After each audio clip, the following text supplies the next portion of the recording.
Hello everyone. अभी तक आप सबको पता लग गया होगा डीआरडीओ में केमिकल डिप्लोमा की पूरी 15 वैकेंसीज निकली है।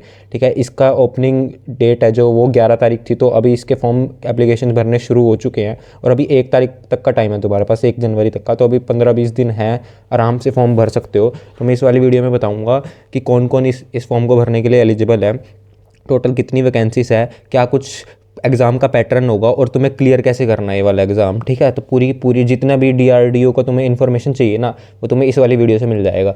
ठीक है, इस वीडियो को पूरा देखो। थोड़ा सा नीचे आऊँगा, पहले तुम ये देखो, ये पे मैट्रिक इसका 6 पे कमीशन के हिसाब से लेवल 6 पे रहने वाला है, जो कि बहुत बढ़िया है।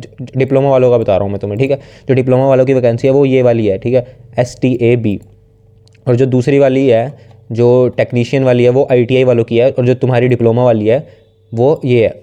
ठीक है, तो काफ़ी ज़्यादा डिफरेंस है। तुम उनका पे स्केल में और अपने पे स्केल में डिफरेंस देखोगे तो काफ़ी ज़्यादा है और काफ़ी अच्छी सैलरी देता है डीआरडीओ। तो ये वाला एग्ज़ाम क्लियर करके ही रहना भाई, क्योंकि 15 वैकेंसीज निकली हैं। एक एक दो दो वैकेंसीज निकलती है दूसरे वाले उसमें फॉर्म्स में, और इसमें 15 निकली है, तो अच्छा खासा मौका है तुम्हारे पास।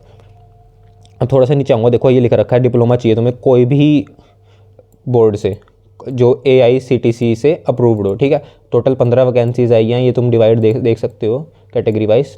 लेकिन तुम्हें एम यही रखना है, मैं तुम्हें हमेशा बोलता हूँ कि तुम्हें एम यही रखना है कि तुम्हें जनरल की कट ऑफ क्लियर करनी है।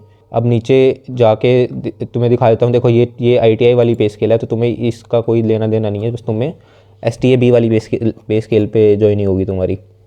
ठीक है, मैं थोड़ा सा नीचे आके तुम्हें एग्ज़ाम क्राइटेरिया बता देता हूँ। और जो मिनिमम एज लिमिट है ना, इसमें 18 से 28 है। बाकी सब इस वाले एग्ज़ाम में थोड़ा ठीक है, क्योंकि दूसरे एग्ज़ाम्स में 18 से 25 होती है, तो ये भी एक अच्छी बात है तुम्हारे लिए। और देखो, मेन बात तो ये है कि अगर तुम 28 के आसपास हो ना, तो यार भाई एज जाने ही वाली है, मन लगा के तैयारी करना आपकी बार। ठीक है, क्योंकि ज़्यादातर एग्जाम में 25 एज रहती है, और जिसकी एज पड़ी भी है ना अभी, वो ऐसे चुटकी बजा के चली जाएगी एज, ज़्यादा टाइम नहीं लगेगा। तो तुम्हें एग्ज़ाम की तैयारी अच्छे से रखनी है। एक बार एक नौकरी क्लियर करो, बाकी दूसरी लेते रहना, कोई दिक्कत वाली बात नहीं है। ये देखो यहाँ पे तुम्हें दिख रहा होगा, एप्लीकेशन फ़ीस है 750 फीस लगा के चलो अपनी। ठीक है, ये सारे एग्ज़ाम सेंटर्स है तुम्हारे, तुम्हें स्क्रीन पे दिख रहे होंगे।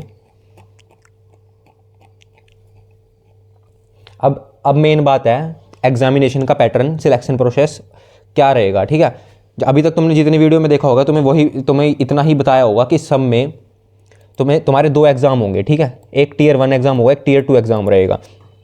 जो Tier 2 एग्ज़ाम रहेगा ना, उस बेसिस पे तुम्हारी मेरिट लिस्ट बनेगी।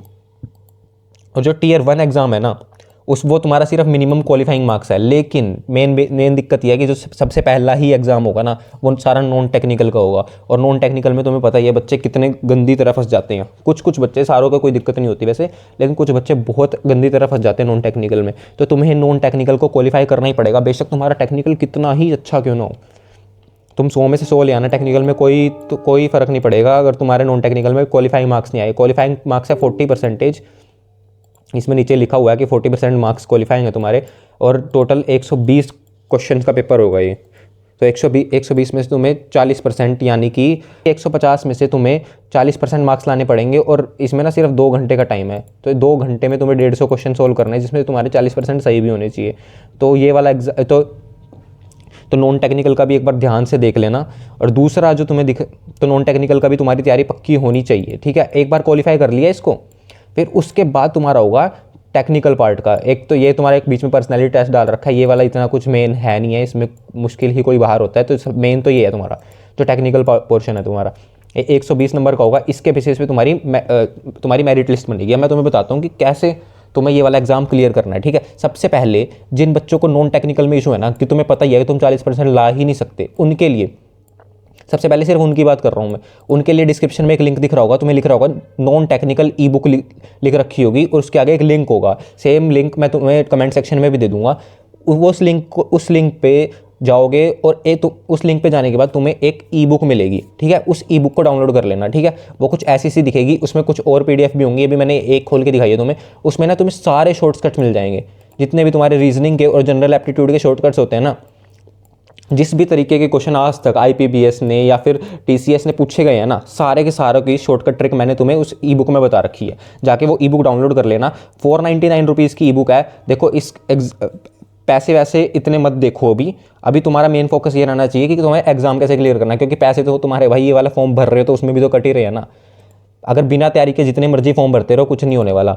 एक बार तैयारी करो, सारे के सारे रीजनिंग के और जनरल एप्टीट्यूड के सवाल तुम्हें इसमें इस वाले क्वेश्चन पे इस वाली पीडीएफ से क्लियर हो जाने, क्योंकि इसमें सारी की सारी शॉर्टकट ट्रिक्स बता रखी है मैंने, ठीक है। तो यहाँ से जाके इस वाली लिंक से इसको जाके डाउनलोड कर लो। अब दूसरा जहाँ से तुम्हारी मेरिट लिस्ट बननी है वो है तुम्हारा ये वाला पोर्शन, टेक्निकल पोर्शन। और टेक्निकल पोर्शन के लिए मैंने तुम्हारे लिए एक ई बुक बना रखी है, उस वाली ई बुक की लिंक भी तुम्हें डिस्क्रिप्शन में मिल जाएगी, जहाँ पे मैंने टेक्निकल नीचे लिख रखा होगा टेक्निकल ई बुक, कमेंट सेक्शन में भी लिख रखा होगा, डिस्क्रिप्शन में भी लिख रखा होगा टेक्निकल ई बुक। उसके आगे तुम्हें एक लिंक दिख रही होगी, उस लिंक को डाउनलोड करने के बाद ना तुम्हारे पास बहुत सारे नोट्स खुल जाएंगे, ठीक है, जहाँ पे तुम्हें मास ट्रांसफर का अलग, हीट ट्रांसफर का अलग, थर्मोडाइनमिक्स के अलग बेसिक पॉइंटर्स बना रखे हैं मैंने। जो जो क्वेश्चन तुम्हारे इस एग्जाम में आ सकते हैं या पिछले एग्जाम्स में आए हुए हैं सबके पॉइंटर्स हैं, मतलब तुम्हें सिर्फ रटना है उन्हें। अगर तुम्हारी बेसिक तैयारी भी नहीं है, अगर तुम इनको भी रट के चले जाओगे ना तो तुम्हारे आराम से 80% बच्चों को तुम पीछे छोड़ दोगे।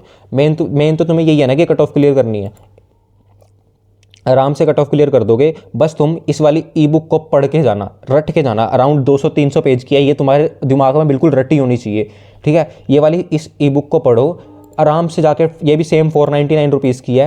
एग्जाम में बैठने से पहले तुम्हें ये वाली ई बुक अच्छे से रटी होनी चाहिए, ठीक है। डिस्क्रिप्शन में और कमेंट बॉक्स में तुम्हें लिंक मिल जाएगी, वहाँ से जाके इसको डाउनलोड कर लो।